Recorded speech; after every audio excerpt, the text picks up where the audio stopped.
Esto es La Entrevista con Raúl Valladares.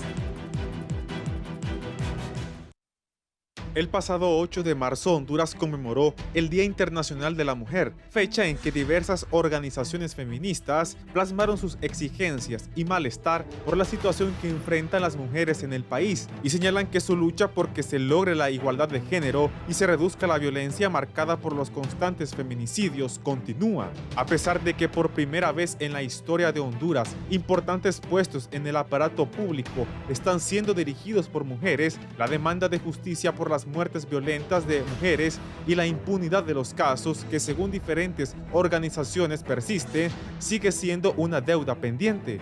Maltratos, acosos, agresiones psicológicas, violencia sexual, violentada su dignidad, crímenes pasionales, tratadas como objetos sexuales, trata de personas, son parte de lo que cada día deben enfrentar las mujeres. Y pese a denunciar los delitos de los que son víctimas, el brazo de la justicia y el peso de la ley no caen como deberían contra los sujetos que tratan con bajeza a las mujeres. Una prueba de ello que indignó al país es el caso de la golpiza del cual fue objeto la modelo y tiktoker colombiana Daniela Aldana por parte de su novio, quien la dejó en silla de ruedas y con lesiones que requieren de cirugías. Sin embargo, un tribunal determinó que el agresor se defienda en libertad y a la espera de la audiencia preliminar programada para el 15 de mayo. Estos casos llamaron la atención del propio Poder Judicial, cuya presidenta Rebeca Raquel Obando aseguró que observa con suma preocupación las debilidades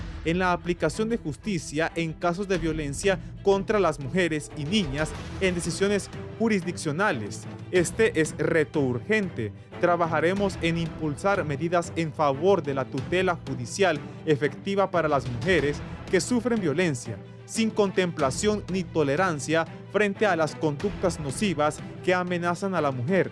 Esta pandemia en la sombra la vamos a combatir, dijo la titular de la Corte Suprema de Justicia. Según estadísticas de Inside Crime, Honduras es el segundo país más violento de América Latina y según los datos del Observatorio de la Violencia de la Universidad Nacional Autónoma de Honduras, en el caso de delitos contra mujeres, están sin investigación científica criminal.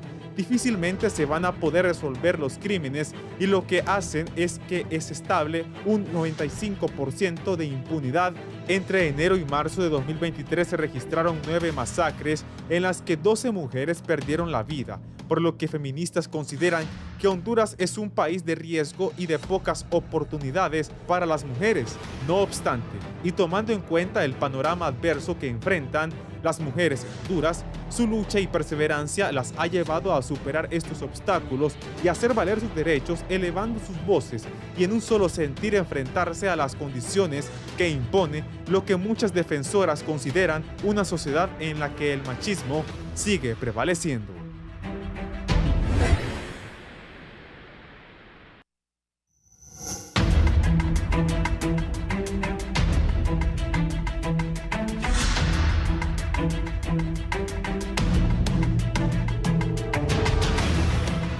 Buenos días, Honduras. Es un gusto darles la bienvenida a este foro, la entrevista especial. Este viernes 10 de marzo de 2023 recordamos y reflexionamos sobre el Día Internacional de la Mujer que se conmemoró este pasado 8 de marzo. Decisiones importantes se tomaron ese día, pero queda mucho que reflexionar, queda mucho que analizar respecto a los derechos de la mujer en Honduras, las condiciones en que las mujeres vivimos y enfrentamos la vida en este país. Así que voy a darle la bienvenida a nuestro panel de expertas importantes, profesionales, y es un gusto recibir. Vamos a comenzar de manera presencial. Me acompaña la psicóloga especialista en derechos reproductivos, derechos sexuales de la mujer, Ligia de Estefe. Muy buenos días. Buenos días, un placer estar acá. Muchas gracias. La también abogada, me acompaña Carla Medal, también consultora y promotora de los derechos de la mujer. Muy buenos días. Buenos días, gracias por la invitación. Y mujeres y hombres, este es un tema de interés nacional.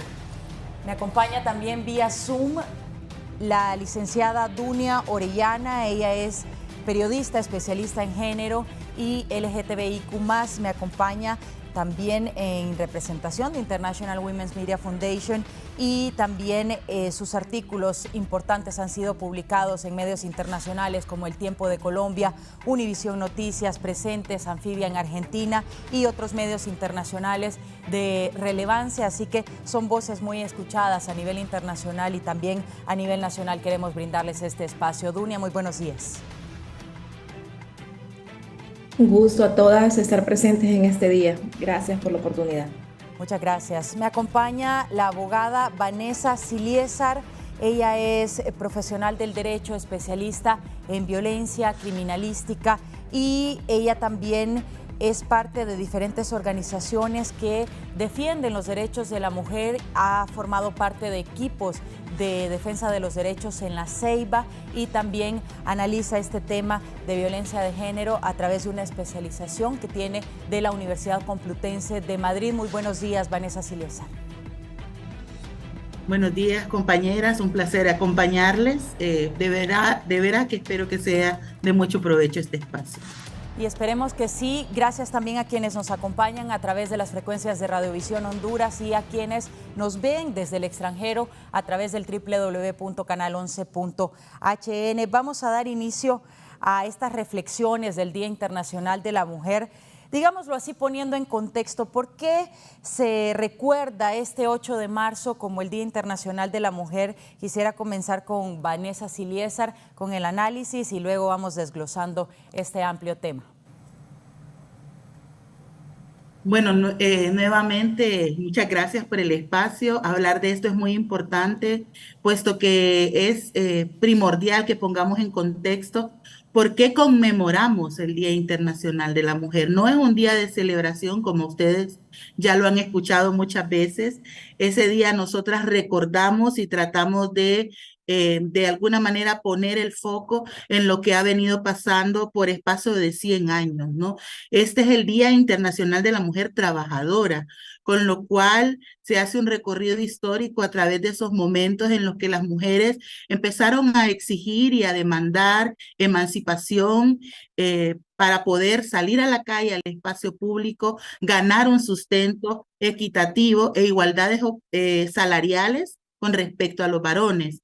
Asimismo, se fueron sumando otras luchas, tales como la posibilidad de la participación política y ciudadana por medio del sufragio.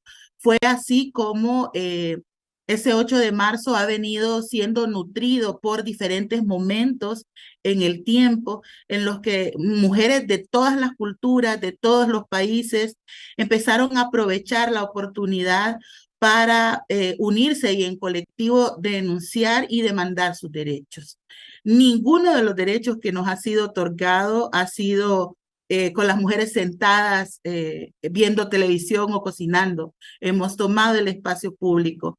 Y marzo no es casualidad, porque se han dado bastantes de estas reuniones y denuncias y protestas internacionales en esta fecha, y es exactamente en marzo. Primero se celebraba el 25 y después el 28, donde Naciones Unidas decide reconocer el Día Internacional de la Mujer Trabajadora y empieza a sumarse a la investigación y también a las denuncias de los diferentes colectivos a nivel internacional para visibilizar las necesidades de las mujeres en el ámbito laboral, analizando temas vinculados con el acoso, la desigualdad, la no remuneración y en la actualidad el análisis de la economía de los cuidados, ese trabajo doméstico no remunerado que hacemos las mujeres desde un rol reproductivo 7 días de la semana, 24 horas al día, y que al no tener paga, pues obviamente le conviene al patriarcado y pues está naturalizado como un rol que debemos de desempeñar las mujeres. Esta es una manera un poco rápida y breve de matizar 100 años de lucha, de todas esas posibilidades y sobre todo de hacerle ver a esta juventud que no hemos parado. Si usted hace ese recorrido, no ha habido un tan solo país ni una tan sola década en la que las mujeres no nos hayamos manifestado demandando nuestros derechos en todos los aspectos, a vivir una vida libre de violencia, pero también a tener decisiones políticas e igual paga salarial. Excelente. Cada quien se manifiesta de la manera en que considera. Dunia Orellana, ¿cómo se desarrollan y cómo se han venido desarrollando a lo largo de los recientes años estas luchas en Honduras? Pues a lo largo del tiempo, Honduras ha sido como un país que ha demostrado cada vez más que las voces de las personas jóvenes, en especial mujeres jóvenes, adolescentes y jóvenes, están tomando mucho más protagonismo. Realmente la lucha viene de muchos años, pero como que en los últimos tiempos, acompañado con toda la nueva tecnología que nos permite que estas voces se masifiquen más fuerte, se ha visibilizado a través últimamente de las redes sociales estas voces disidentes que salen cada 8 de marzo, y no solo el 8 de marzo, el 25 de enero y también el 25 de noviembre y en otras fechas claves para el feminismo, a salir a las calles y expresar su descontento contra un sistema que no les permite derechos esenciales como el derecho a la PAE, recientemente aprobada, el derecho a decidir sobre sus cuerpos, y no solo es un derecho sexual y reproductivo, esto va mucho más allá. Las mujeres piden alto a los feminicidios, cero a la impunidad, igualdad salarial. Las mujeres defensoras de territorio piden ya no ser más asesinadas por defender su tierra. Y aquí es un tema esencial. Cuando hablamos de territorio, no solo nos referimos al territorio físico donde vivimos, sino a nuestro territorio, que es el principal territorio que nos toca conquistar como mujeres, o sea, nuestra cuerpa o cuerpo, como le dicen algunas personas. Simplemente el hecho de defender nuestro territorio hace que las mujeres salgamos. Y este año que me tocó cubrir muchas de las marchas aquí en San Pedro Sula, me di cuenta que cada vez más las jóvenes ya no están para callarse y están expresando lo que sienten, lo que viven y lo que no quieren dejar de decir. Y eso no lo va a detener un gobierno ni posturas muy ortodoxas que han venido haciendo que las mujeres queden con miedo en sus casas.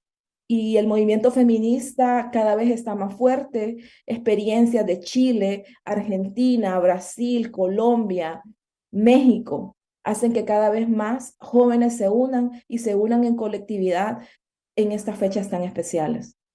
Y vean qué importante el punto que menciona Dunia. Cada vez son más mujeres jóvenes y adolescentes que se unen a no solamente las marchas, sino a alzar su voz para que sean escuchadas respecto a pues la reivindicación de los derechos de la mujer. Y quiero consultarle a Ligia como psicóloga, ¿a qué se debe que cada vez sean más jóvenes y adolescentes que se manifiestan de esta forma? Bueno, son varias cosas, pero yo creo que un punto bien importante es el hecho de que tenemos ahora más acceso, como bien lo decía Dunia, a información, a medios tecnológicos. Y las jóvenes, las adolescentes ven cosas que están, o sea, por ejemplo, es más fácil darte cuenta de que en otros países hay acceso a derechos y nosotras no. Entonces, puedes decir, ¿por qué? Porque las demás tienen acceso y nosotras no. Esto es lo que, bueno, es su derecho y empiezan a usar tanto estos medios como otros para poder alzar la voz. Y creo yo que todo lo que el movimiento feminista ha venido realizando históricamente, los resultados los vamos viendo. Lo vamos viendo de que ya no esperamos tanto para hablar, ya no esperamos tanto para, por ejemplo, salir de una relación violenta, ya no esperamos tanto para reclamar nuestro derecho. Ya ves adolescentes que inclusive pues confrontan de cierta forma a sus familias con estos temas, ¿verdad? Y creo que eso es el resultado de la lucha que se ha venido haciendo, porque entonces se van cambiando de a poquito los patrones culturales que tenemos. Y ese tema también creo que es válido de tocarlo tal vez más adelante. Mencionaba Vanessa que todo inició con algunas luchas en participación política. Abogada Medal, ¿qué podríamos decir respecto a la participación política de las mujeres en Honduras? Bien, primero sí manifestar mi alegría por compartir este espacio con mujeres entendidas en la materia y mujeres que en pocos segundos han compartido tanto. La participación política, el derecho al sufragio, la jornada laboral de 8 horas, el derecho a la propiedad, son precisamente avances y logros en el marco del 8 de marzo como conmemoración al Día Internacional de la Mujer. En ese sentido, no podemos dejar a un lado y no puedo no felicitar a las diputadas que, si bien es cierto, en Honduras conforman menos del 30% de las mujeres. Hace 2 días, por primera vez en nuestro país, se celebró una sesión en ese poder del Estado que, más para dar discursos, que más para aplaudir, se incidió para la aprobación de leyes que están sentando un precedente, que están marcando un antes y un después. Ya la psicóloga de Stephen, Ligia, mencionaba que también está comprobado que en los países donde se ha tenido mayor acceso a la información, también se ha promovido o se han promovido los derechos a favor de las mujeres, adolescentes y niñas. En este sentido, gracias también a la participación política de las mujeres y a su incidencia, es que tenemos una ley para prevención de embarazos en adolescentes cuyo objetivo principal es la educación sexual. 22,000 embarazos prematuros en adolescentes en el 2022. Niñas entre 15 a 19 años están dando a luz, una niña cuidando a otra niña. Y en muchos casos, porque el Estado hondureño ha sido ausente a esta realidad, a estas cifras que posicionan a nuestro país peor que un país en guerra. Aquí no solo podemos hablar de la violencia, estamos hablando de que el Estado hondureño por años ha sido cómplice para que las mujeres y las niñas en Honduras no puedan tener una vida plena, no puedan vivir en un estado donde se le promueva el libre ejercicio de sus derechos. Y por eso es que también en el 8 de marzo hablamos de la importancia del derecho al sufragio y de la participación política de las mujeres. Abogada, qué bueno que menciona esa ley de prevención de embarazos adolescentes. Digámoslo así, que quienes hemos tenido la oportunidad de formarnos en cuanto a leyes en Honduras, entendemos que hay muchísimas que conforman y que englomeran los derechos humanos de la mujer, pero ¿cómo hacer que se apliquen y cómo lograr que eso que está en papel se lleve a la vida diaria de las mujeres en Honduras? Y quiero consultarle esto también a la abogada Vanessa Siliazar. ¿Cómo percibe usted en cuanto al marco legislativo que tenemos y la vida, la relación con las mujeres? Bueno, una pregunta bastante interesante. Creo que los profesionales del derecho estamos rodeados de mucha documentación, norma, políticas públicas y leyes que han sido redactadas con la mejor intención, pero en la que siempre falta transversalizar género.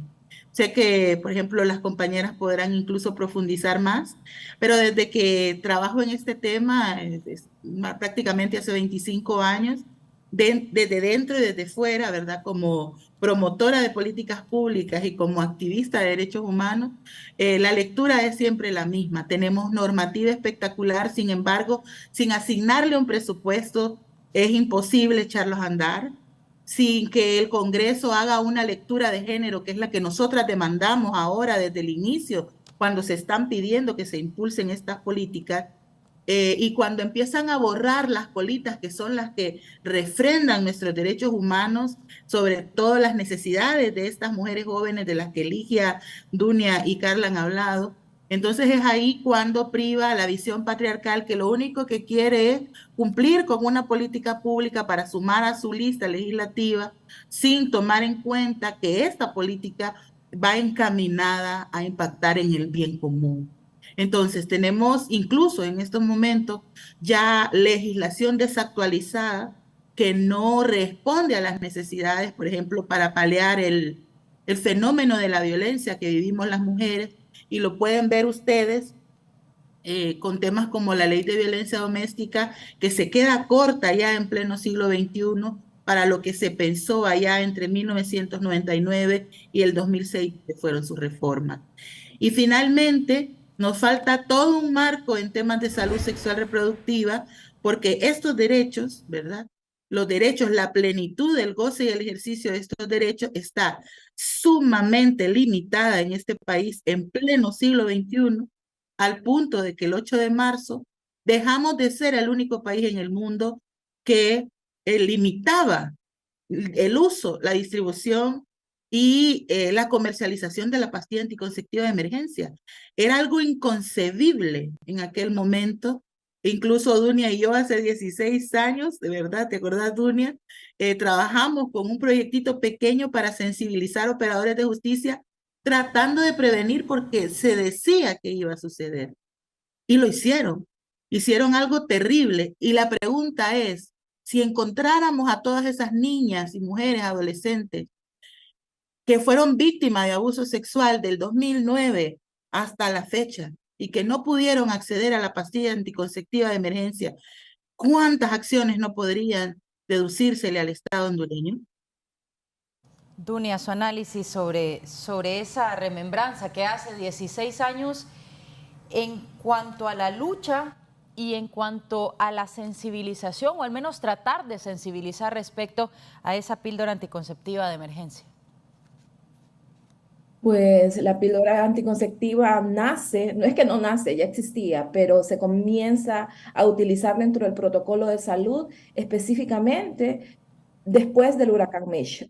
Meses después del huracán Mitch se emite una orden porque la tragedia que deja este fenómeno impacta directamente en la vida de nosotras las mujeres.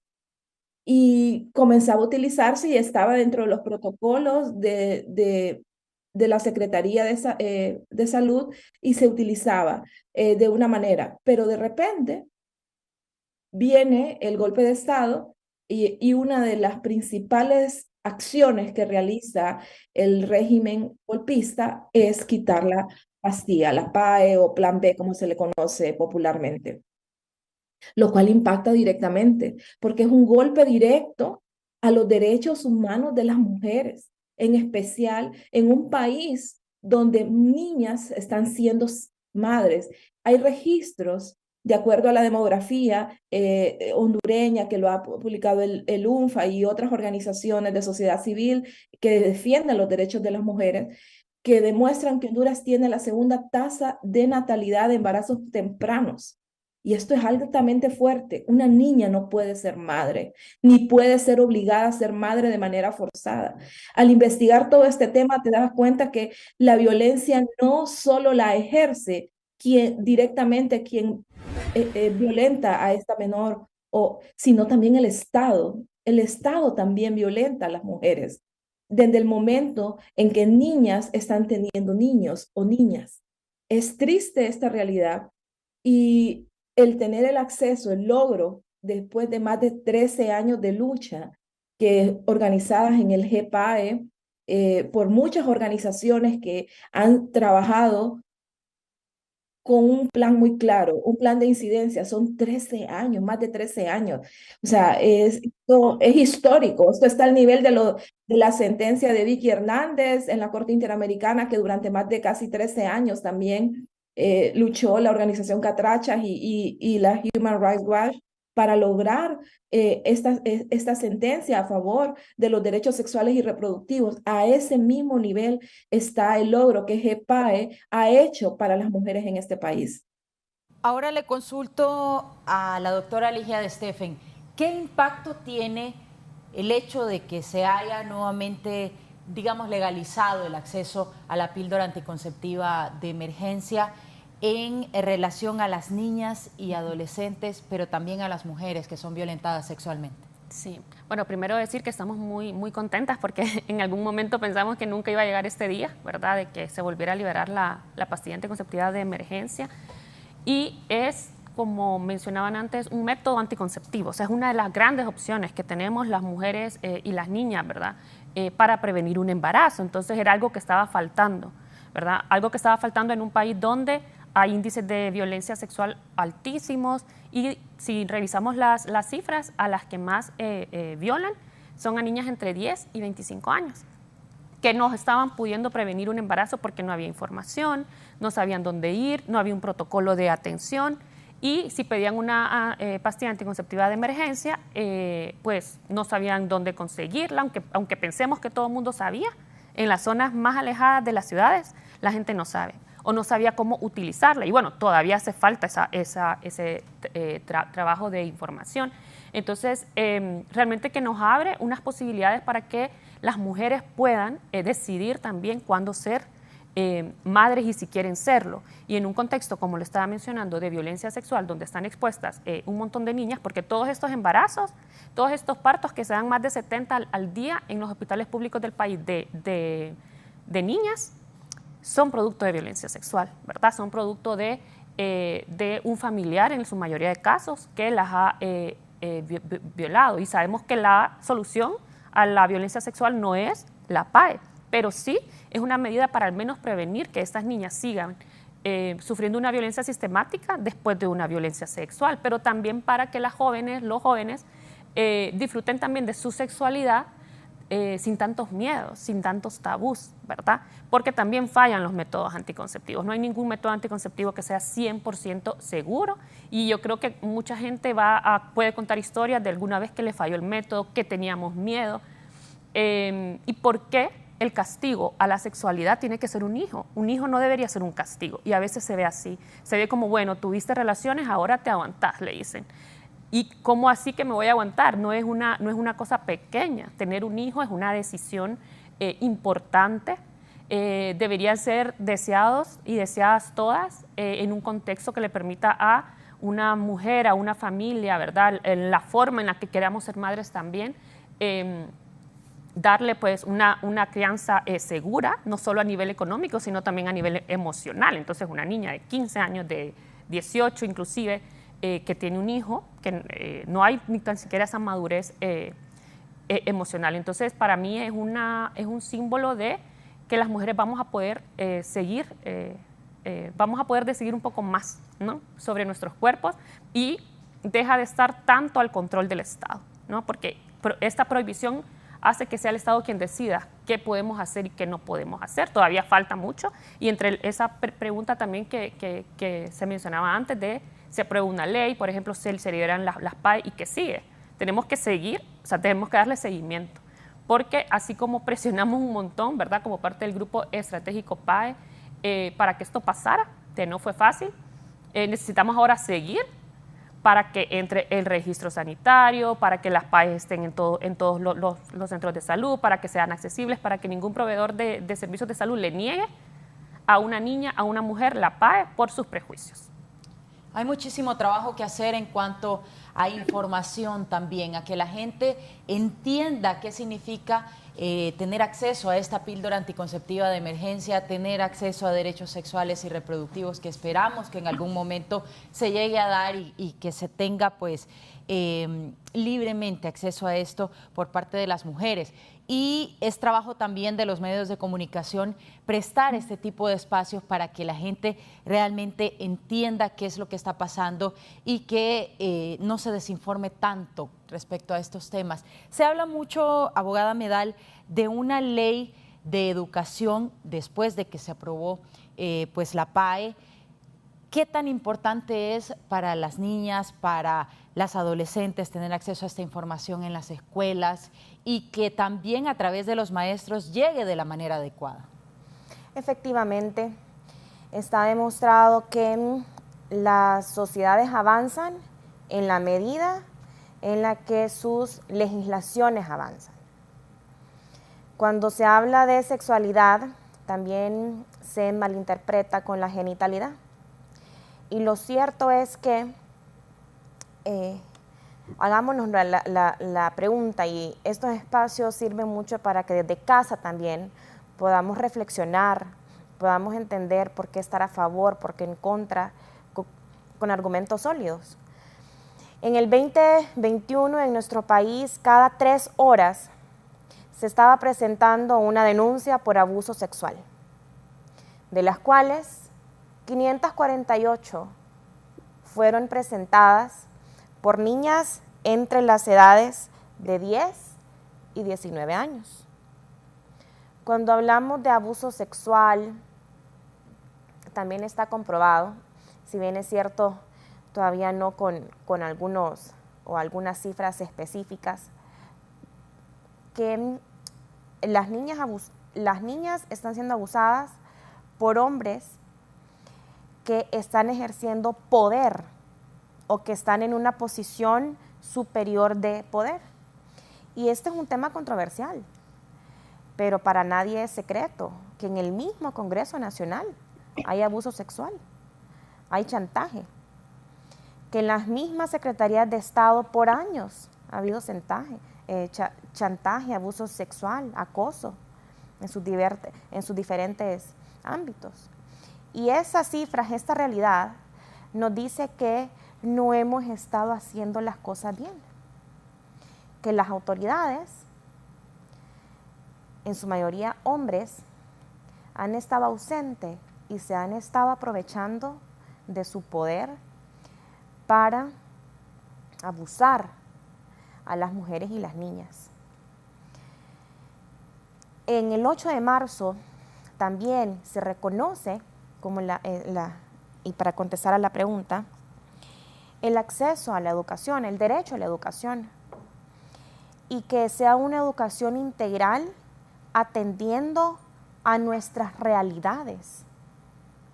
Una educación que vaya enfocada no solo en preparar a hombres y mujeres académicamente capaces, sino que a preparar a ciudadanas y ciudadanos que puedan salir de sus centros de estudio y que puedan vivir ejerciendo sus derechos que por ley nos corresponde. Y este es precisamente el sustento de todo este avance en materia de legislación. También se hablaba que, coloquialmente hablando, y lo pongo en otras palabras, el famoso papel mojado, los famosos proyectos engavetados. Por eso es que también en esta ley de sexualidad para la prevención de embarazos en adolescentes se contempló que el reglamento debería estar redactado 2 meses después de la entrada en vigencia de esta ley.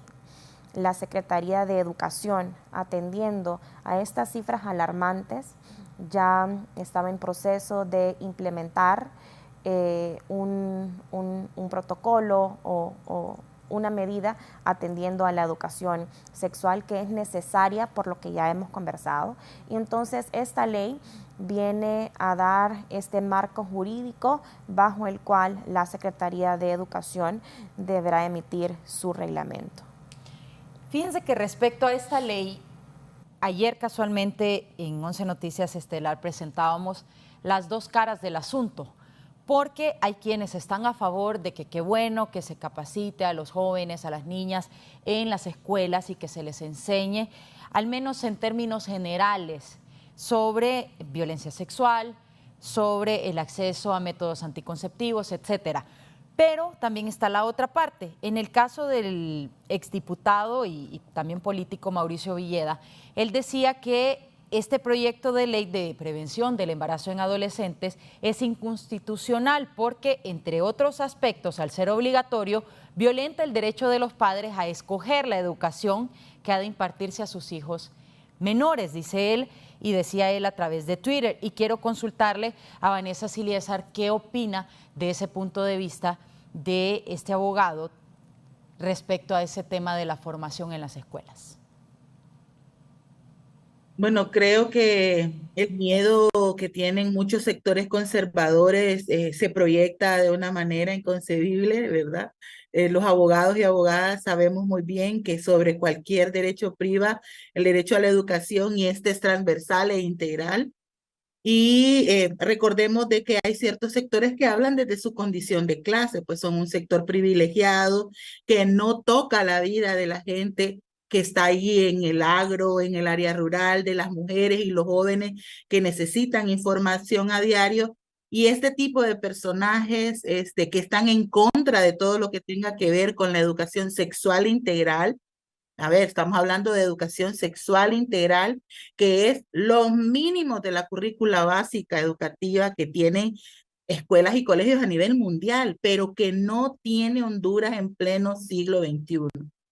Entonces, este tipo de comentarios es penoso, es muy preocupante que sigan empecinados en sembrar miedo, en proyectar ese temor de evitar que la juventud y que estas nuevas generaciones tengan acceso a información científica y de calidad.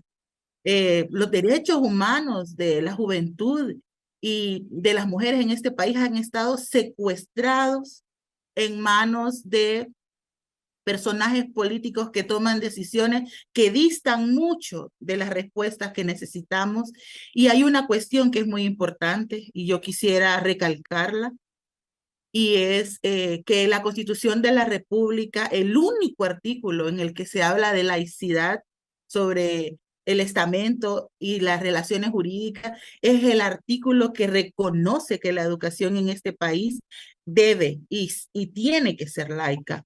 Y es el artículo más violentado porque lastimosamente las diferentes denominaciones religiosas se pronuncian, detienen, obstaculizan todos los avances encaminados a que haya información científica de calidad y sobre todo basada en los derechos humanos de la niñez y la adolescencia, sobre todo cuando hablamos de derechos reproductivos y derechos sexuales. Es tal el temor, y yo quisiera como docente equipararlo al tema del mito de la caverna, ¿no? O sea, quieren que la juventud siga atada, esclavizada en esa caverna viendo sombras. Y lo que pasa es que esas jóvenes de las que habla Ligia, estas mujeres valientes que han impulsado este proceso de cambio desde la lucha en lo público, ese espacio que está vedado para nosotras, pero que hemos retomado con fuerza. Estas mujeres que están fuera, estos jóvenes varones que hoy cuestionan sus privilegios y que quieren educación sexual integral, han salido a la luz y han visto que la caverna solo era una mentira, ¿no? Una situación de percepción. Aquí lo que da miedo y mucho temor es que el mito termina con una situación compleja. Cuando uno regresa de la luz y quiere traer el conocimiento, la reacción de aquellos que no quieren conocimiento o que están cerrados, cegados, es totalmente violenta. Y eso es lo que estamos viendo en este momento. Estamos encontrando momentos de luz, posibilidades para traer ese conocimiento con garantías que cuestionen estereotipos, que cuestionen roles y que la juventud tenga la posibilidad de preguntar sin miedo, desvinculados de la culpa, y que eso sea una norma en este país, es obvio que no le gusta a muchos sectores. No es inconstitucional que la juventud y que sobre todo el sistema educativo público brinde información de calidad y sobre todo basada en ciencia. Es un privilegio que tienen los hijos de todos aquellos que pueden pagar el sistema privado de educación. Orellana, ¿qué opina respecto a esta reacción luego de la aprobación de esta ley de violencia sexual contra adolescentes, de prevención? Es que he estado analizando mucho el tema de la desinformación y sin duda alguna que esto cabe en desinformación. Y lo miro muy fríamente, porque cuando replicamos tantos mensajes como el de diputado Villeda y de otras personas más que los hemos identificado para poderlos entender cómo funcionan, cuáles son sus dinámicas, como las personas antiderechos, que esto va más allá de cualquier partido político, credo religioso o afiliaciones. Estas personas antiderechos, sin duda alguna, se han encargado en el último año, sobre todo con la llegada de Xiomara Castro al poder, de desinformar. Desinformar sobre temas esenciales como lo es la educación sexual integral, temas esenciales como son el tema de la PAE, como es la diversidad sexual, el tema de las personas trans, etcétera, etcétera, etcétera. Seguimos utilizando discursos que son antiguos para atacar derechos fundamentales. Y lo más triste de todo, que entre sus campañas de desinformación utilizan, y las campañas de desinformación se convierten en campañas de discriminación y tristemente afectan directamente las vidas. La red lésbica Catrachas ha documentado una serie de actos discriminatorios que sufren por los discursos de políticos fundamentalistas religiosos que salen a las calles, perdón, que salen no a las calles tanto, pero sí en su nueva calle, que es Twitter, sobre todo, a expresar lo que sienten sobre determinado grupo poblacional. Y las que peores pagan la cuenta somos nosotras las mujeres, las personas de la diversidad sexual, en específico las disidencias sexuales, y también las personas defensoras de territorio. Recordemos el famoso discurso que dio el expresidente Juan Orlando Hernández, ahora preso en Estados Unidos a la espera de un juicio por temas de narcotráfico, cuando dijo el 15 de septiembre que las mujeres, las personas LGTBI y las personas defensoras de territorio eran los enemigos de la independencia. Discursos como ese y muchos más se han replicado en las elecciones pasadas, la imagen de Xiomara Castro con el cuchillo, o sea, son imágenes simbólicas que utilizan en determinados tiempos, ahora utilizan un término que es altamente documentado, que es desinformación, y lo utilizan grupos de extrema derecha, específicamente ideología de género. Hay que plantearlo y como periodistas muchas veces ni nos damos cuenta que estamos replicando mentiras.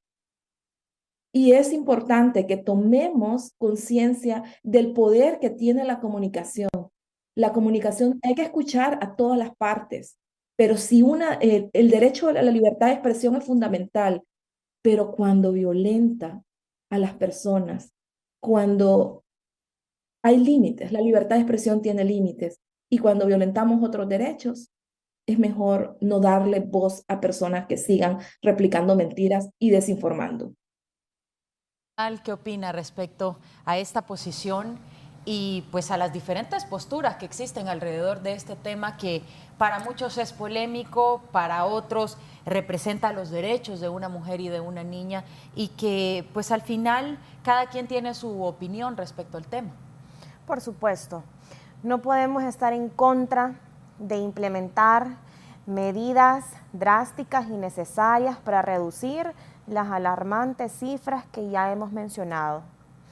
No podemos estar a favor del fortalecimiento del sistema de educación con las matemáticas, con la ciencia y haciéndonos de la vista gorda ante los embarazos prematuros en adolescentes.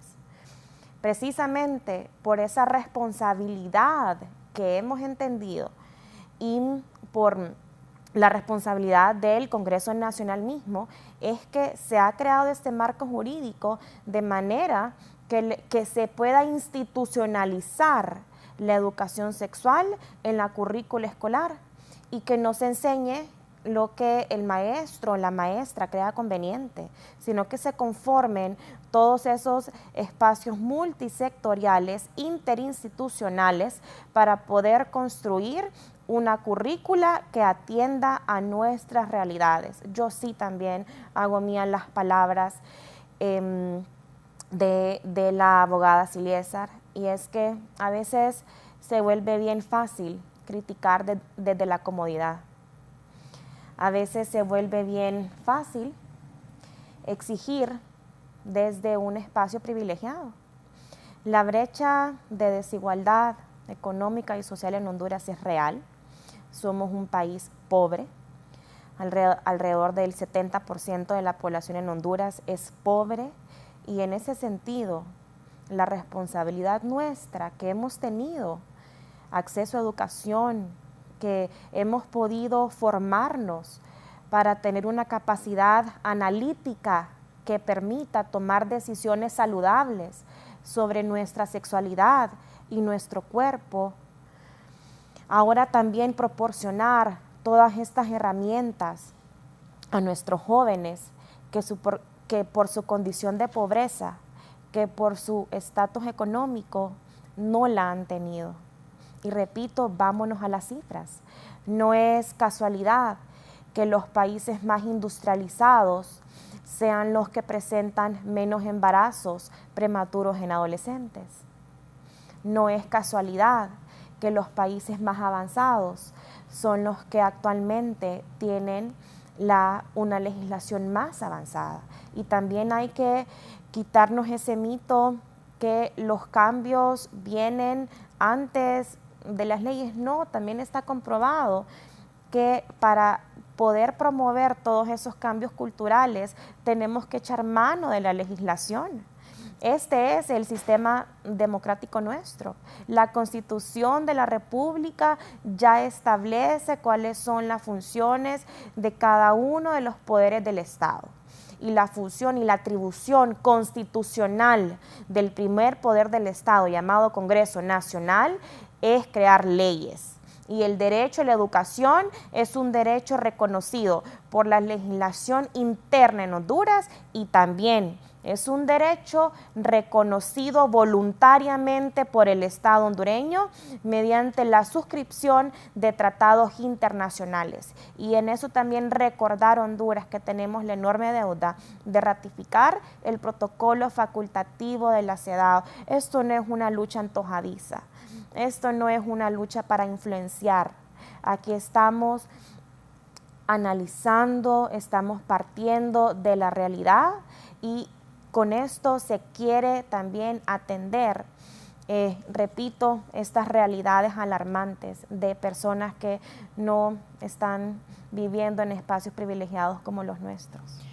Doctora De Stephen, en cuanto a la formación, ¿qué tanto debe abarcar la Secretaría de Educación desde su punto de vista respecto al tema de sexualidad? Bueno, en realidad es a quien le corresponde, ¿verdad?, crear esta currícula de educación sexual integral. Y una de las cosas que es importante es que la educación sexual integral se va dando de acuerdo a la edad, ¿no? O sea, hay parámetros y eso podemos buscarlo quizás en otros países si es una información que no está aquí, aunque aquí tenemos muy buenas profesionales y organizaciones que manejan esta información. Entonces, lo importante es que no se niegue la información. Es decir, hay un montón de cosas que los jóvenes, los niños y las niñas necesitan saber. Entonces, toda esa información se debe de estructurar de manera que la vayan conociendo según la edad. Y nosotras podemos ver que los niños y las niñas empiezan a hacer preguntas. Cuando un niño hace una pregunta es porque está listo para saber la respuesta. Y si la está haciendo y nos parece que es demasiado avanzada, es porque lo escuchó de otro lado. Y yo sé que a los papás, a las mamás les da pavor, ¿no? A los maestros, a las maestras, porque no tuvimos esa información tampoco. Entonces yo cuando veo personas muy estudiadas académicamente y que le tienen temor a la educación, digo, bueno, es que estas personas no recibieron absolutamente nada de educación sexual integral y nos da miedo lo nuevo. Nos da miedo la información, pero la información anda en todos lados. Entonces, nosotros vemos niñas y niños que saben cosas de una forma incorrecta.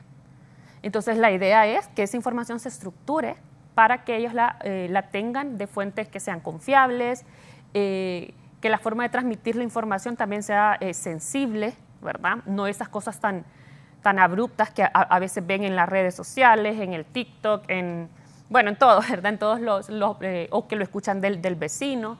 Entonces, la Secretaría de Educación, pues sí tiene ese rol fundamental para la aplicación de esta ley en estructurar esto de acuerdo a las edades y también en formar a quienes van a estar formando. No, yo sé que va a ser una tarea súper complicada, que se puede hacer, ¿verdad? Va a ser una tarea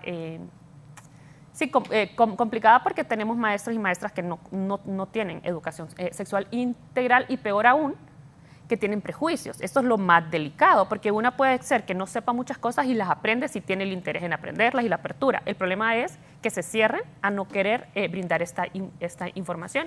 Y otra de las cosas, bueno, que yo quiero mencionar siempre es que cuando hablamos de educación sexual integral, hablamos también, para mí, de felicidad. No solo prevenir embarazos, no solo prevenir ITS, no solo desde el miedo, sino que hablamos también desde el placer de disfrutar nuestras vidas, no solo en el plano sexual genital, sino también en nuestro concepto de nosotras mismas. Esto impacta en nuestra autoestima, impacta en cómo nos relacionamos con las demás personas. Entonces, para mí, y la información es poder y es decisión. Entonces, yo voy a tener toda la información para tomar las decisiones que yo considero que están bien para mí. Y eso es lo que le hemos venido negando a la población hondureña. Vamos tomando decisiones así sin saber, sin conocer nada. Entonces son decisiones que no son informadas y que tienen consecuencias muy graves. Vamos a poder incluso prevenir suicidios. Yo como en el área pues, clínica, que en algún momento he también trabajado con adolescentes, me doy cuenta que muchas de las razones, y eso siempre lo comento, que los adolescentes y las adolescentes llegan a consulta por depresión, por ansiedad, tiene que ver con cosas relacionadas a su sexualidad.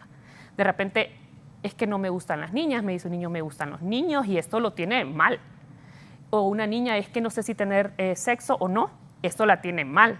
Es que estoy embarazada y no sé cómo decirlo, es que me abusaron. O sea, todo lo que tiene que ver con la sexualidad hace que las jóvenes estén pasando momentos difíciles que se pueden evitar con información. Entonces, para mí, no podemos negar la información que está. O sea, realmente eso es crueldad, negarle la información a la población que está ahí y que la van a obtener mal y que se van a ir dando tropezones porque no les quisimos decir las cosas como son. Exactamente, y es que vivimos en un mundo digital en donde el bombardeo está por todos lados, sí, doctora, y qué bueno que menciona también respecto a la capacitación de los maestros antes de poder socializar directamente con los niños y niñas adolescentes esta nueva ley y esta forma de involucrarlos en cuanto a la educación sexual se refiere, que es tan necesario para nuestro país. Les pido, por favor, que me den un momentito, voy a irme a una pausa comercial, voy a cumplir con esos compromisos y regresamos con más de este foro, la entrevista especial 8 de marzo, Día Internacional de la Mujer, y las reflexiones en referencia al tema.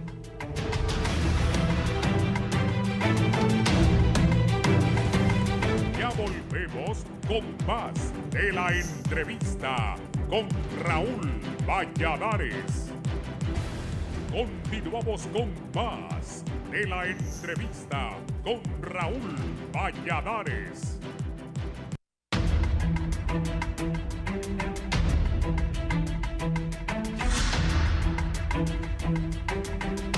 Estamos de regreso con más del foro, la entrevista, este día con las reflexiones sobre el Día Internacional de la Mujer. Se conmemoró el 8 de marzo y hoy, día viernes, lo analizamos con nuestro panel de expertas. Vamos a hablar un poco porque es difícil obviar el tema de la violencia. Creemos que Honduras es un país violento por naturaleza y que a través de generación en generación hay muchos que siguen creando generaciones violentas y queremos romper ese esquema, tratar de educar, tratar de analizar el tema de la violencia. El tiempo yo creo que no nos daría, tendríamos que hacer mucho foro respecto al tema, pero sí es importante analizarlo. Me gusta el panel de expertas que tenemos esta mañana, porque hablar de violencia contra la mujer tienen que ser las mujeres las que se refieran al mismo. Y pues somos nosotras las que lo vivimos a diario y las que lo enfrentamos a diario. Así que vamos a iniciar con Vanessa Siliesar con el análisis respecto a la violencia de género en Honduras. Bueno, este tema realmente nos convoca, también nos ha tenido en la calle permanentemente denunciando. Y yo aquí quiero reconocer las voces de esas mujeres que han sido sumamente fuertes durante muchos años, tratando de visibilizar este flagelo. Lo lograron materializar allá a finales del siglo XX con una ley de violencia doméstica en 1999, que nos dio herramientas para comprender que los trapos sucios no se lavan en casa, que la violencia había que llevarla a los juzgados. Eh, esa violencia que vivimos en este país es todo un fenómeno. Tendríamos definitivamente que abordarlo desde muchas maneras. Hay mucha estructura que analizar, pero es importante comprender que seguimos siendo el país más violento del Triángulo Norte.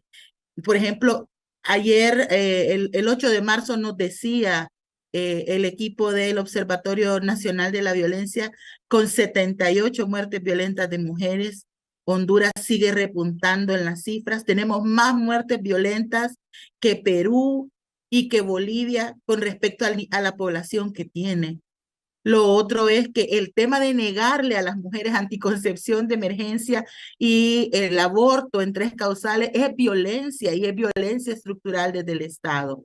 Es violencia cuando se imposibilita a través de la posibilidad de legislar por un derecho humano que le Bien, corresponde a las vamos mujeres y que es de tratados. ahora, Dunia, sobre los tipos de violencia que existen contra las mujeres en Honduras. ¿Cuál análisis podríamos realizar? Pues yo me quiero enfocar en los medios de comunicación. Creo que es una de las violencias que está ahí latente, que lo miramos todos los días, desde la forma en cómo los periodistas, editores, directores y directoras manejan las noticias en base al tema de las violencias que sufren las mujeres. Es realmente estigmatizante. Tenemos que cambiar la forma en cómo producimos las noticias. El periodismo ha cambiado y sigue cambiando, pero sus principios básicos de la ética, el respeto a la dignidad humana tienen que prevalecer.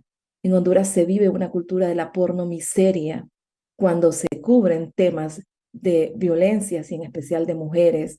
Se han avanzado en algunos detalles, pero todavía vemos el caso de la joven colombiana agredida por su pareja. Hemos visto titulares escandalosos, pero no en el sentido del escándalo, titulares enfocados a solo dar clic, que le llaman específicamente clickbait, y no tienen contenidos que ayuden a construir.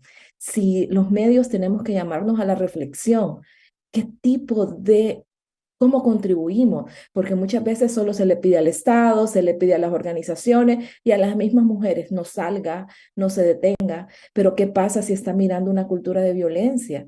Y esta violencia se ha masificado más con la ampliación de las redes sociales. Y no específicamente vamos a satanizar las redes sociales porque son esenciales para la democracia y para la libertad de expresión. Pero los límites en cómo se producen noticias, cómo se manejan noticias en muchos medios de comunicación en Honduras deja mucho que desear. Los jóvenes periodistas o información tienen que ponerle un límite a esto. No podemos seguir produciendo más violencia de la que ya es un asesinato, un crimen, una violencia intrafamiliar, etcétera, etcétera, etcétera. Creo que el papel que jugamos para que esto cambie viene desde adentro, desde una concepción personal, si tenemos de valores, y muchas veces personas se amparan en la religión para hablar sobre estos valores. Y si su religión dice de que el respeto a los demás es esencial, entonces piense, yo siempre hago esto, para mí es el ejemplo más claro. Si a mí me tocara cubrir la violencia que sufrió algún familiar o persona cercana a mí, ¿cómo me gustaría ser tratada? Y es como desde la empatía y el respeto, porque no podemos seguir viendo la forma, porque desde los titulares se va, o sea, induciendo víctimas perfectas que se conocen mucho más, o sea, en temas de derecho y en temas de comunicación, pero estamos creando todos unos escenarios de shows mediáticos solo por rating y no realmente con contenido que ayude. Y lo más triste de esto para mí es las personas, si no encuentran, o sea, calidad o no creen en sus medios o en sus periodistas, buscan otra forma de informarse. Y aquí vienen los influencers o vienen otras organizaciones y a veces ante la desinformación que se provocan los mismos periodistas porque no hacen que las audiencias jóvenes lleguen y los escuchen, en este punto pueden llegar hasta personas extremistas de ambos lados, de derechas, izquierdas y viceversa, a que laven sus cerebros con desinformación. Por eso es tan importante el papel del periodismo en la democracia. Ese es un punto de vista bien interesante y que sin duda alguna invitamos a los medios de comunicación a analizar lo que se está publicando acerca de las víctimas y a no revictimizar cuando una persona ya está destinada a la impunidad, tristemente, y que no se resuelva de manera legal su caso. Abogada Medal, respecto precisamente a los casos que quedan en la impunidad, Dunia menciona el caso de esta joven colombiana que fue agredida por su pareja sentimental y que al final pues ha quedado prácticamente en que él va a pagar con servicio comunitario y no se va a judicializar, a pesar de que casi la mata y quedó comprobado en video. Efectivamente, precisamente por ello es la incidencia que se ha hecho, número uno, para el fortalecimiento del sistema judicial en Honduras. De las denuncias presentadas por violencia, el 95% han quedado en la impunidad. Aplaudimos que en los próximos días empezará un trabajo, una línea estratégica entre diferentes fuerzas del país, instituciones, sociedad civil, para que desde el Poder Judicial se puedan sentar precedentes y con ello también se contribuya a la no revictimización de las víctimas. Por otra parte, aprovecho el espacio para reconocer el esfuerzo de las mujeres en La Ceiba que han logrado la implementación de la ordenanza municipal que previene, prohíbe y sanciona el acoso sexual, que es un tipo de violencia. También desde ONU Mujeres, desde el Congreso Nacional, posiblemente como una acción afirmativa, en los próximos días empiecen los acercamientos para elevarla a rango o para crear el marco jurídico regulatorio, una ley que deba ser implementada en las 297 municipalidades restantes. Se están haciendo todos los análisis correspondientes porque es un tipo de violencia.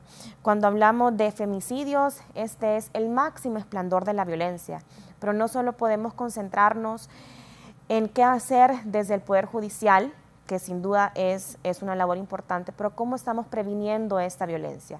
Una de las formas de hacerla es trabajando de manera interinstitucional con la policía. En cada municipio, en cualquier lugar del país hay una posta policial y en ese sentido también se empezarán todas estos acercamientos y la formación correspondiente, por ejemplo, a las personas encargadas de recibir una denuncia, que la denuncia de una mujer que trabaja como abogada sea igualmente recibida a una mujer que tiene un puesto en el mercado, que se le tome su denuncia como ser humano, por su condición de mujer y en ese sentido la formación y la capacitación al personal encargado de ello es vital. Finalizo con que hay algunas, el Estado ha estado en deuda y parte de ello es que por más de 7 años consecutivos en Honduras se aprobó el presupuesto etiquetado dirigido una parte del Ministerio Público para el fortalecimiento de las unidades de investigación de los femicidios, porque ocupamos data, necesitamos sentar precedentes y echar mano del Ministerio Público para que también investigue cada uno de los delitos. Y número 2, también el Estado es el responsable de acercar la justicia a las mujeres. Actualmente, hablando de justicia, en Honduras solo hay 2 juzgados especializados en esa materia. Uno ubicado en Tegucigalpa, otro ubicado en San Pedro Sula. Pero tenemos departamentos, ciudades con alto índice de violencia y de femicidio y por eso es que se aprobó desde ese poder del Estado un presupuesto etiquetado, es decir, una partida presupuestaria que debería ser utilizada exclusivamente para ese fin. Lamentablemente todavía esos juzgados no se han creado. Se desconoce el uso de esa partida presupuestaria y también por eso es que cuando hablamos de violencia lo relacionamos con los presupuestos sensibles al género, que también por primera vez en la historia la Comisión de Presupuesto del Congreso Nacional ha estado trabajando con la Comisión de Equidad de Género para no solo aprobar anualmente el presupuesto, que muchas veces hasta es desconocido por los padres y madres de la patria, sino que se le pueda dar el seguimiento oportuno a estas disposiciones presupuestarias y que esa también es atribución constitucional del Congreso Nacional. Cuando hablamos de violencia, además de reflexionar en los casos que ya hemos comentado, también es importante hablar de qué medidas pueden implementarse y estas solo son algunas de ellas. Doctora De Stephen, desde el punto de vista psicológico, ¿qué tanto impacta a la sociedad violenta que estos casos se pague con barrer calles, que estos casos en donde en muchas ocasiones se asesina a la mujer queden en la completa impunidad? Eso es, bueno, es como un círculo, pero socialmente queda como que eso no era tan importante, no es tan grave. O sea, si yo puedo pagar una fianza, si yo puedo barrer, si yo puedo hacer servicio comunitario, mi mensaje es, bueno, cuando aprobaron el Código Penal, creo que el mensaje fue, esto no es tan grave. Y eso es lo que queda en la sociedad y eso es lo que hemos venido arrastrando, ¿no? Una sociedad que tolera la violencia, que la ha normalizado, que lo vemos y decimos a saber qué pasó, ahí se estaban agarrando esos dos y así, o sea, algo como del diario. Entonces queda en nuestra mente como que eso no es tan importante y como que la vida de la mujer no vale tanto. Y también tenemos que ver que todo esto, ¿verdad?, de las violencias en sus diferentes formas, tiene que ver con una cuestión de poder. Entonces, por eso digo que es como un círculo que no sabemos cómo por dónde se inicia, porque hay una posición de poder culturalmente de los hombres con respecto a las mujeres, y sabemos que hay otras relaciones de poder que tienen que ver con clase, que tienen que ver con etnia, ¿verdad? Entonces, pero el poder es lo que hace y lo que incita la violencia. Incluso cuando hablamos de violencia sexual, por ejemplo, esto de la castración química, yo decía, es como acentuar el mito de que quien viola es porque tiene un descontrol, un problema sexual, cuando quien viola es una persona funcional, no es una persona enferma. Es una cuestión de poder. Entonces la violencia contra las mujeres tenemos que prevenirla justamente rompiendo estos estereotipos desde que somos niñas, y ahí vuelve a entrar y por eso no se puede desvincular el tema de la educación sexual. Pero también hay otras cosas que me gustaría mencionar y aprovechar que quizás a veces no salen tanto, y es por ejemplo el tema de la violencia que sufren las mujeres en los hospitales cuando van a tener sus bebés, ¿verdad? La violencia que han sufrido las mujeres con VIH o las mujeres con discapacidad cuando son esterilizadas sin su consentimiento, y hablamos de una doble moral, ¿verdad? Porque queremos prohibirles a las mujeres que puedan decidir cuándo y cómo tener hijos, pero si nos parece que esa mujer no está apta, el doctor y la doctora, porque hay casos, deciden esterilizarlas. O las violencias que están sufriendo las mujeres migrantes en la ruta, ¿verdad? Migratoria. O sea, tenemos muchas poblaciones que están siendo todavía más invisibilizadas, o sea, que están en una posición todavía peor, ¿verdad? Y que no se están manifestando. Y lo que hay que hacer, pues, es justamente, o sea, el tema de la impunidad, también entonces lo que nos está diciendo otra vez es que el tema no es tan importante, y por eso hacemos tanto énfasis en la importancia de la justicia, lo que significa para la sociedad y también lo que significa para esa familia, para esa mujer, porque a veces nos quedamos en las estadísticas fueron más de 80, pero ¿qué implica? O sea, cada mujer, en cada familia eso que pasó. Y también cuando hablamos de violencia, por ejemplo, doméstica, lo que implica para una mujer que se le haga justicia, porque puede separarse y puede llevar un proceso psicológico, pero cuando no hay justicia, esa mujer va a seguir sintiendo que no fue tan grave lo que le pasó, que todos estos mensajes de estás exagerando, de no es para tanto, son ciertos, porque el sistema no le está respondiendo. Entonces la justicia, el que lo metan preso, el que le den una pena de acorde al delito, es una forma de resarcir un poquito el daño que se hizo. Bien. Sí. Abogada Claudia Vanessa Siliesar, respecto a las penas, ¿qué cambios se podrían dar o proponer en Honduras por tema de violencia sexual u homicidio por violencia? Este ya es un debate entre nosotras, un análisis que se hizo incluso antes de la promulgación del actual Código Penal, donde veíamos que esa reducción sustancial de las penas en los delitos de índole sexual estaba conformado producto de un pacto patriarcal, ¿no? O sea, se hicieron esas penas a medida y calzaron espectacularmente para beneficiar a aquellos que ya habían infringido la ley y a los posibles infractores a futuro. Por ejemplo, no me extraña la resolución en el caso de la...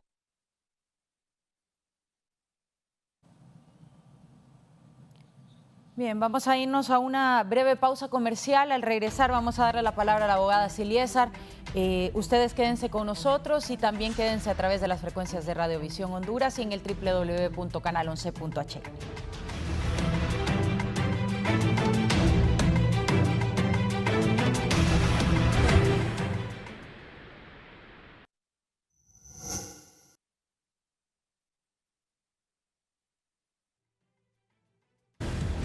Continuamos con más de la entrevista con Raúl Valladares.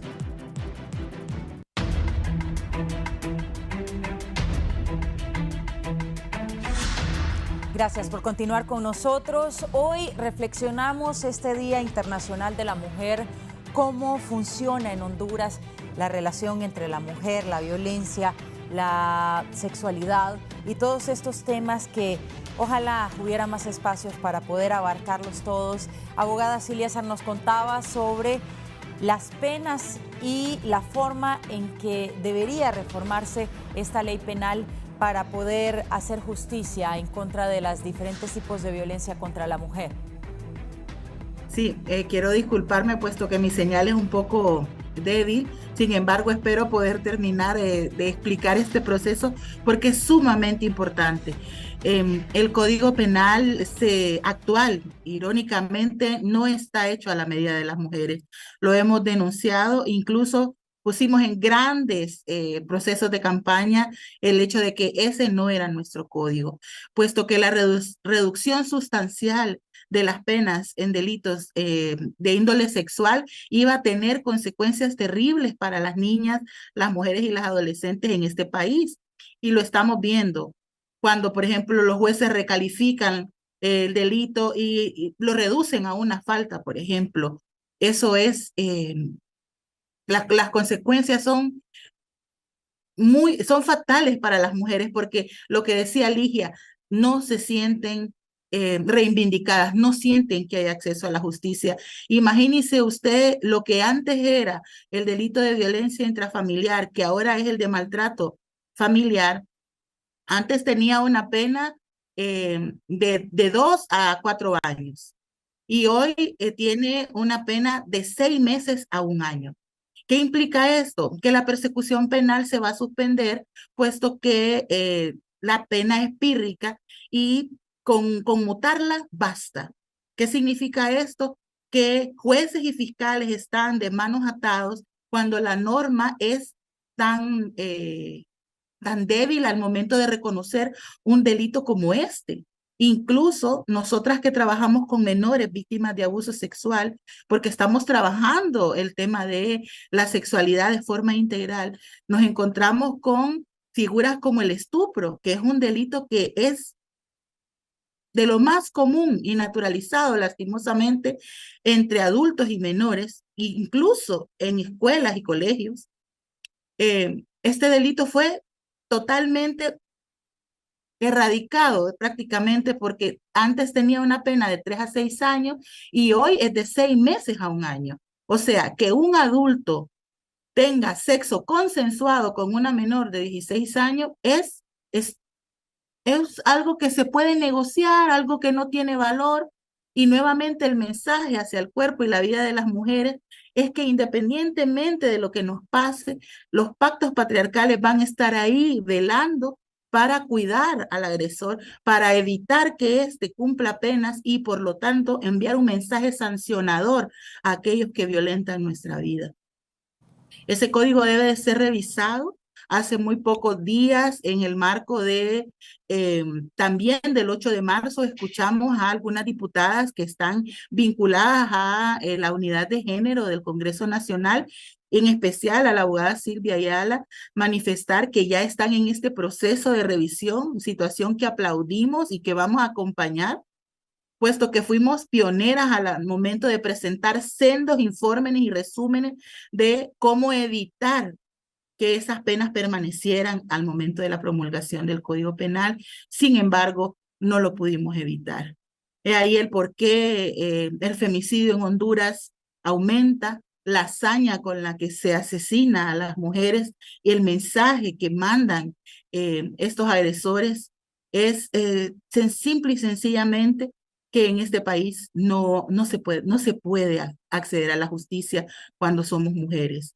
Pero ahí estamos nosotras, ¿no? Cuestionando al sistema, denunciando, evidenciando, y yo creo que lo más importante es trasladando educación y conocimiento para que esas jóvenes tengan la posibilidad de cuestionar al sistema patriarcal y a la estructura de gobierno que también está ahí enmarcada.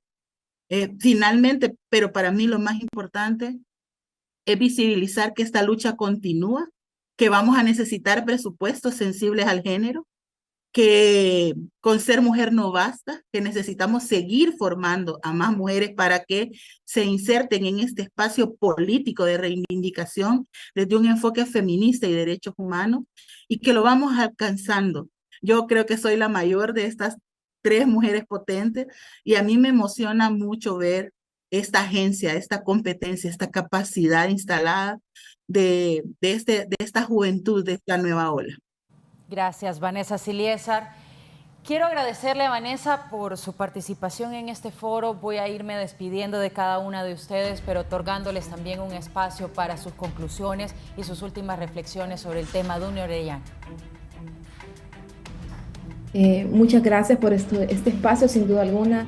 Tenemos que seguir hablando, Andrea, de muchos temas, y los temas esenciales son el respeto hacia los derechos humanos, hacia una educación sexual integral y también no más feminicidios, alto a esa impunidad.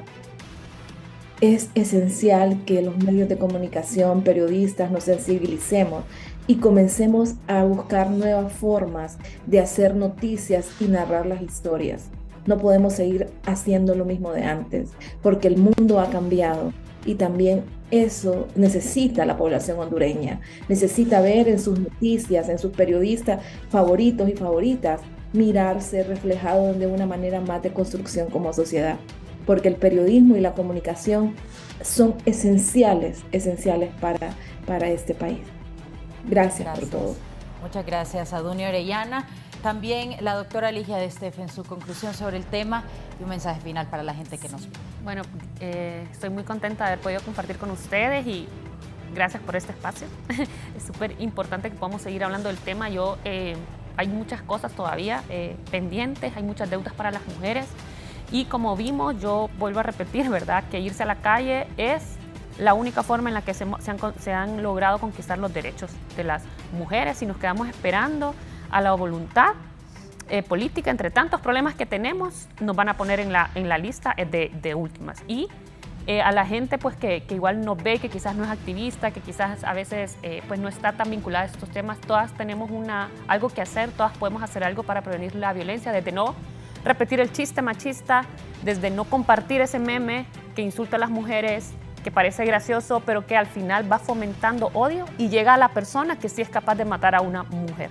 O sea que yo creo que yo no mataría, yo no golpearía, pero comparto ese chiste y eso va a incentivar a aquella otra persona. O sea que toda esa línea tenemos que cuidarla. Y como psicóloga me gustaría siempre en este momento hacer un llamado también a mis colegas, ¿verdad? Porque tengo que les llegan casos de violencia, a que podamos estudiar un poco más acerca del tema de género, del tema feminista, para que nuestras mujeres, las mujeres que van a nuestras consultas, no salgan peor de lo que llegaron. Porque he escuchado muchos casos, he visto también entrevistas de personas del área de la psicología con una mentalidad muy conservadora, con unos prejuicios muy grandes, y no podemos atender gente con estos prejuicios personales, ¿verdad? Entonces, muchas gracias. Muchas gracias, doctora Ligia de Steffen. También abogada Carla Medal, muchas gracias por habernos acompañado esta mañana. Me sumo al agradecimiento, también aplaudir que se promuevan espacios como estos de diálogo, de crecimiento y de mucho análisis y mucha reflexión. Para complementar las participaciones y el porqué de la importancia de reformar el Código Penal, o bien de abrogarlo, pero de trabajar en otro Código Penal, es que el 36.9% de las mujeres en Honduras manifiestan que han recibido ataques que han puesto en riesgo su vida. Estas son cifras del estudio publicado por ONU Mujeres sobre la tolerancia a la violencia. Por otra parte, el 50% de las mujeres en Honduras alguna vez o manifiestan que alguna vez han sido víctimas ya sea de violencia física, sexual, psicológica, patrimonial, entre otras. Y finalmente, los tipos de violencias percibidos como más prevalentes en nuestro país son la descalificación, la humillación, las ofensas, la violencia corporal, el ciberacoso, el acoso callejero, el acoso sexual, entre otros. Estas son cifras alarmantes que sustentan el porqué de trabajar en políticas públicas, en iniciativas de ley, en medidas que puedan promover el libre ejercicio de las mujeres, que representamos más del 52% de la población, según el INE, el Instituto Nacional de Estadística. A ustedes, mujeres, son valientes, aplaudimos su coraje, gracias por su incidencia desde cada trinchera. Al Gobierno de la República aplaudimos también todos estos avances. Al Congreso Nacional recordar que las sociedades avanzan en la medida en la que sus legislaciones avanzan. Gracias. Muchas gracias. Muchas gracias a mis invitadas de hoy. Maravillosa participación. Creemos en el diálogo constructivo, creemos en que se puede ilustrar a través de los medios de comunicación. Y esto ha sido el foro La Entrevista especial 8 de marzo, Día Internacional de la Mujer. Usted quédese con la programación de Canal 11. Con permiso.